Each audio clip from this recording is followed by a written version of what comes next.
We're at the Jim Samara Ranch on Montebello Road, and it's been a great block of Chardonnay for us, very productive, and unfortunately it's right in the middle of a Pierce's disease zone in the Santa Cruz Mountains here. So this particular block of Chardonnay is about 5,000 vines, and we have lost right now about 1,800. Every missing vine here was dead from Pierce's disease. I always say vines are a little bit like kids. You want all of them to succeed, and it really sucks when one of them has a disease where the best remedy is to remove it. Right now, if we have a vine that shows Pierce's disease symptoms, we flag it and we rogue it. It's about $50,000 to $60,000 an acre to replant.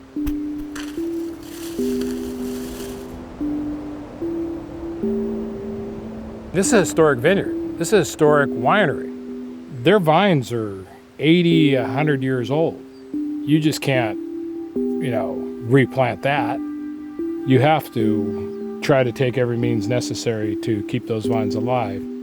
They're growing some challenging varieties in challenging areas, completely surrounded by native flora. You have Pierce's disease scattered willy-nilly at random out there.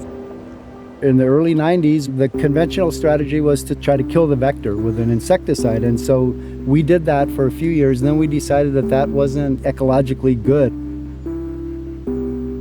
Ridge is organic.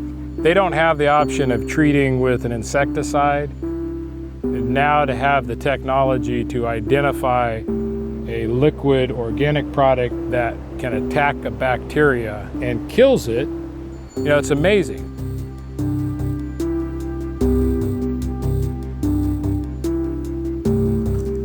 This is the Cuadrado Cabernet Sauvignon. This is a pretty healthy block. Doesn't need water or much of anything to grow nicely.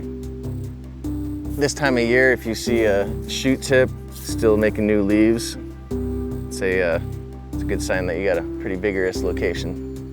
Within a healthy vineyard, you'll have 3 to 4 to 5 vines that are extremely symptomatic and aren't going to make it. But we have our blue flag vines surrounding this hotspot that we are injecting as a buffer. And these vines, all the buffer vines have been holding up, nothing symptomatic. So it was hard in this block because we had such a severe infection rate. There's no real hotspot, it's just scattered throughout the block, which is why this is a great candidate for doing an entire block injection. And we actually have almost 12 and a half acres on this ranch of Chardonnay that we're treating every single vine. This is the way Kyle and I want all the vines to look. Here's a vine that got injected and it's just now popping buds. Here's another vine that has half of it is definitely hit with PD, but they still haven't flamed out yet. This half is holding up, so if we can keep that productive, that half, then next year we can throw a cane both ways and have a fully productive vine. That's the goal.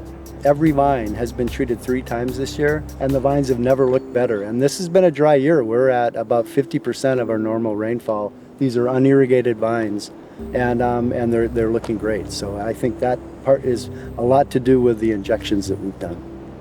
If we can get it so that this vineyard is productive without having to replace vines, if I can get these vines to live for 50 years, that would be awesome.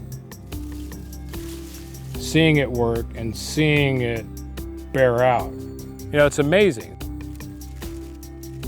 There's a whole lot of good that can come from this.